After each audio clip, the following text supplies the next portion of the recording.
पंजाब के मुख्यमंत्री जो है आम आदमी पार्टी के हैं, भगवंत मान, उनका कहना है कि भाजपा एक वहां माहौल बना रही है। भाजपा तो एक लोकप्रिय पार्टी है। जिस तरह से देखा गया कि बंगाल चुनाव में प्रधानमंत्री जाकर झाल मुड़ी खाते हैं, वहां की जनता उनसे प्रभावित होती है और उनको वोट देकर बहुमत से जितवाती है। नहीं, लोकप्रिय पार्टी नहीं, वोट चोरी से आप कहीं शक है कि वो पुलवामा का आतंकी हमला भी भाजपा ने ही करवाया था, जिसे देश में भाजपा के पक्ष में। देखिए पंजाब में भी अगले साल चुनाव होने हैं और भाजपा की गिद्ध दृष्टि है। पता नहीं चला कि पुलवामा में 350 किलो RDX आए कहां से। जी बिल्कुल। जिस कश्मीर में आप कहते हैं कि हमारी इतनी भाजपा पहले भी ऐसे काम करती आई है। दर्शकों को याद होगा 2019 में जो लोकसभा चुनाव हुए थे, चुनाव के ठीक पहले अचानक पुलवामा में एक आतंकी हमला हुआ था।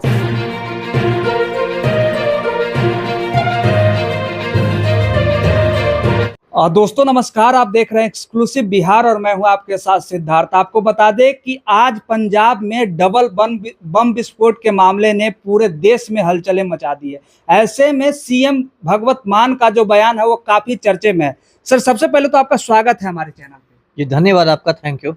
जिस तरह से वहां के सीएम का बयान आता है कि जहां जहां चुनाव होना होता है भाजपा का ऐसा क्रियाक्रांत देखने को मिलता है।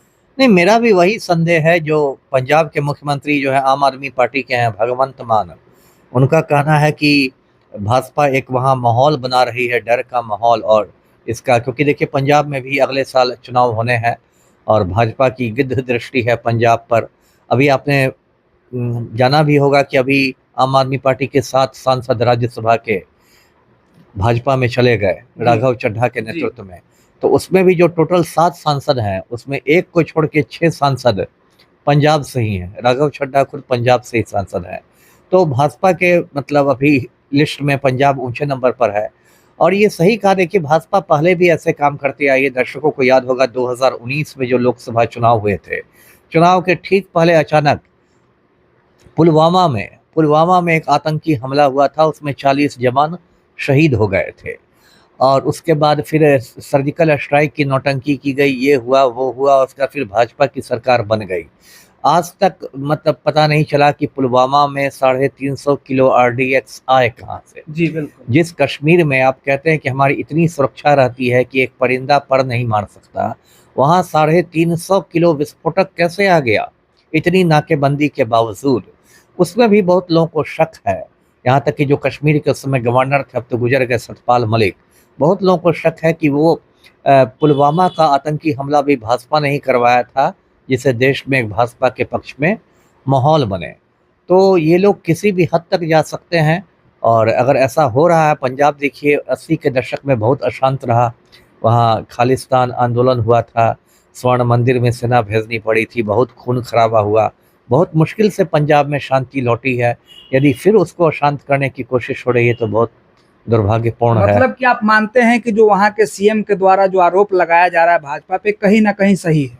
हाँ, 90% मैं उसको सही मानता हूँ कि उसमें मेरा भी विश्वास है। जो भगवंत मान ने कहा है वो मेरा भी संदेह है। जी, लेकिन भाजपा तो एक लोकप्रिय पार्टी है। जिस तरह से देखा गया कि बंगाल चुनाव में प्रधानमंत्री जाकर झाल मुड़ी खाते हैं, वहां की जनता उनसे प्रभावित होती है और उनको वोट देकर बहुमत से जितवाती है। नहीं, लोकप्रिय पार्टी नहीं, वोट चोरी से आप कहीं जीत जाइए, है ना। वोट चोरी से आप कहीं, जहाँ भी देखिए वोट चोरी का कीचड़ फैलता है वहाँ भाजपा का कमल खिलता है ना। यहाँ तक कि बिहार में भी उन लोगों ने जो चुनाव जीता नवंबर में, वो वोट चोरी से ही जीता। पहले आपने 65 लाख मतदाताओं के नाम काट दिए SIR में, अब फिर चुनाव जीत गया। बंगाल में भी वोट चोरी से जीतते हैं।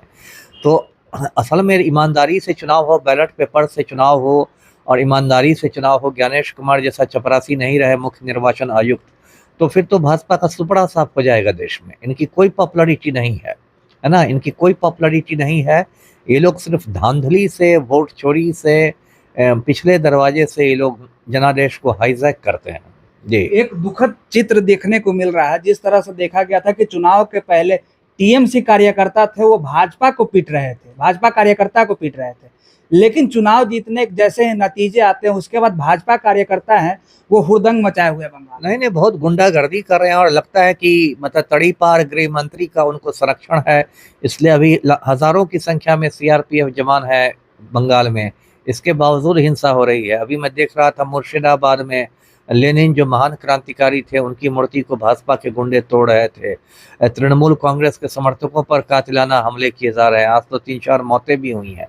तो ये बहुत गलत है। इस देश के गृह मंत्री को से मणिपुर संभल नहीं रहा है। मणिपुर में 3 साल से आग लगी हुई है और जिन जगहों पर शांति थी वहाँ ये लोग आग लगाने का काम कर रहे हैं। जी। एक सवाल और बनता है सर, जहां पे भी चुनाव होता अमित शाह वहां पहले ही पहुंच जाते हैं और ऐसा माना जाता है कि अमित शाह जिस जगह पे पहुंचते हैं वहां का चुनाव भाजपा कभी नहीं हारती है। अब देखिए, अमित शाह को तो तड़ी पार कहा ही जाता है। वो तो मतलब बिल्कुल माफिया की तरह ऑपरेट करते हैं और बहुत दुर्भाग्य की बात है कि तड़ी पार इस देश के गृह मंत्री बन गए हैं। और अमित शाह अपना काम कम करते हैं, गृह मंत्री का काम कम करते हैं। वो यही तोड़ फोड़, ऑपरेशन लोटस, इसको खरीदो उसको बेचो, इस विधायक को खरीदो उसको लंगड़ी मार दो, इसकी सरकार गिरा दो उसकी सरकार बना दो, इधर वोट चोरी करा दो। तो जब देश का गृह मंत्री ही माफिया की तरह ऑपरेट करेगा तो बहुत दुर्भाग्यपूर्ण स्थिति है। जी। चलिए, तो हमारे साथ बातचीत करने के लिए पूर्व आईपीएस अधिकारी थे जिन्होंने साफ तौर पे कहा कि भाजपा का चाल चरित्र पहले से लोगों को पता है।